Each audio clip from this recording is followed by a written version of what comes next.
Recording has begun. Assalamu alaikum wa rahmatullahi wa barakatuh. Today is Wednesday the 18th of October 2023, and I think it's about 20 to 6.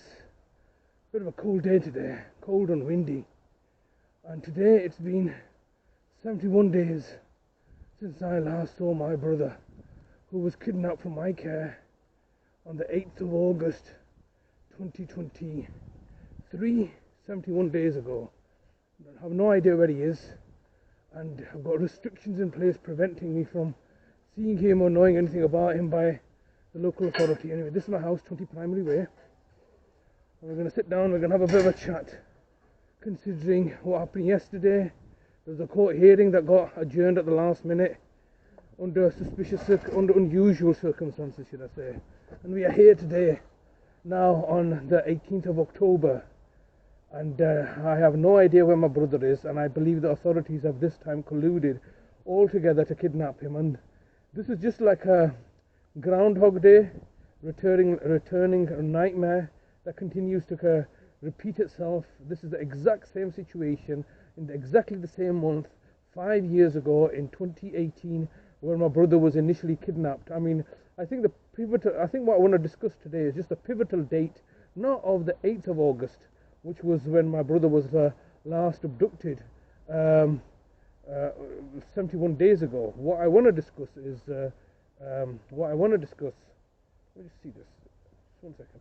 What I want to discuss is the date of 3rd of August 2018, 5 years ago, when on this very same day I am at the council's office in Bradford, Britannia House, negotiating a settlement agreement for their failure to disclose my data to me under the Data Protection Act, where we've informally agreed to a £10 million payout.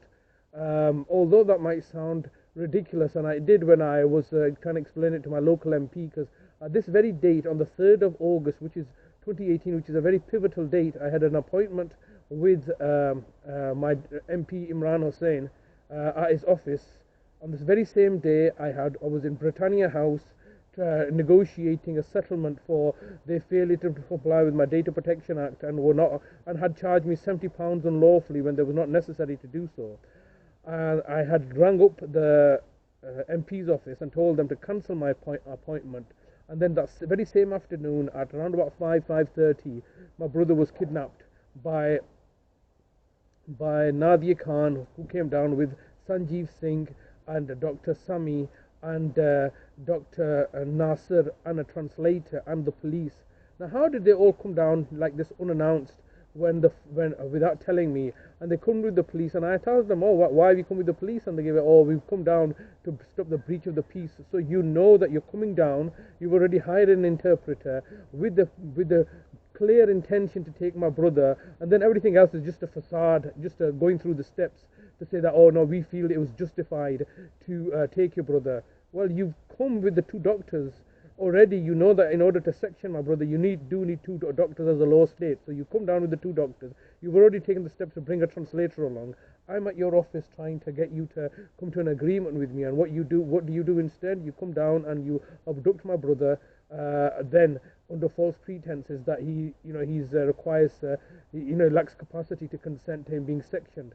You section him from our home, which is a new one, I think, because it's very rare that somebody gets sectioned out in the community. Often what happens is the police abduct them, take somebody into custody, and then they usually section him in police custody, or when the police take him to the hospital. But this time they had sectioned him from my home after having carried out some sort of fictitious assessment. And my brother was quite clearly cogent and mentally stable. They came down to basically establish that he lacks capacity, or trying to establish that he's requires the needs of the services. He said, no, I'm fine, I'm doing okay. And they're saying, no, but your brother's raised a complaint, namely referring to myself, when I had raised a safeguarding alert and with them a month, nearly 3 weeks earlier.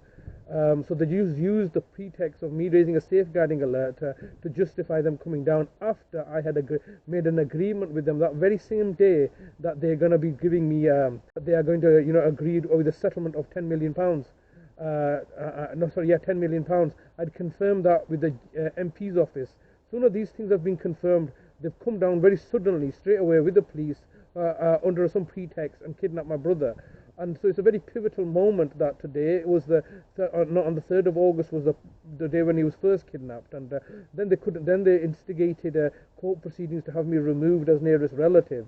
All fraudulent, all corrupt, all malevolent, all contrived, simply because they want to try to get out of bringing any attention to themselves regarding their systemic failures in adult social care, and all sorts of other failures. And here I am, a clearly intelligent, articulated university graduate individual who's bringing them to account, and they don't like it, and they're just basically looking to frame me for one thing or after another, and it's just getting kind of ridiculous now. It's been 71 days. They're giving me no information regarding my brother. They want me kicked out of this house.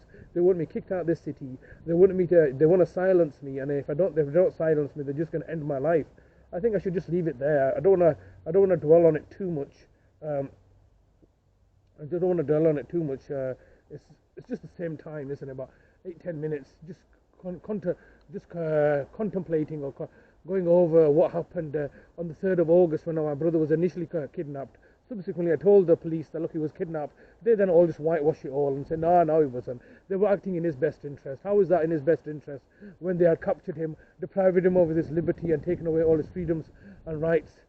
Anyway, I'll leave it there. Today is the 13th of October 2023, and I'm not suicidal, and I won't be killing myself. And if I do die, it's because of the result of the local authority planning and plotting and conniving to take me out of the scene.